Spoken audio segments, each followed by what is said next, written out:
Dalam perkembangan yang signifikan, India akan mengekspor sistem persenjataan canggih ke Israel, negara yang telah lama dianggap sebagai pemimpin teknologi pertahanan global dan salah satu pemasok senjata utama India.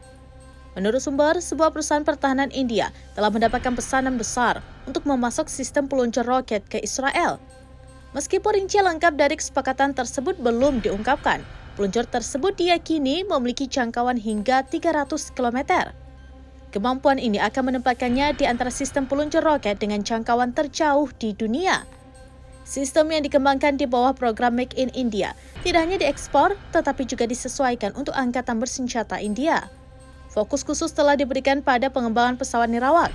Angkatan Darat India akan menerima pesawat nirawak yang diluncurkan dari udara, yang mampu dikerahkan dari helikopter dan membawa hingga 50 kg bahan peledak.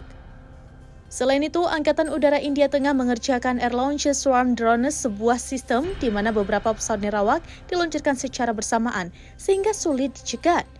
Beberapa perusahaan India juga tengah mengembangkan pesawat nirawak bunuh diri, yang mampu mencapai ketinggian 8.000 kaki dan menyerang segera setelah mereka mendeteksi target musuh.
Download Tribun X sekarang, menghadirkan lokal menjadi Indonesia.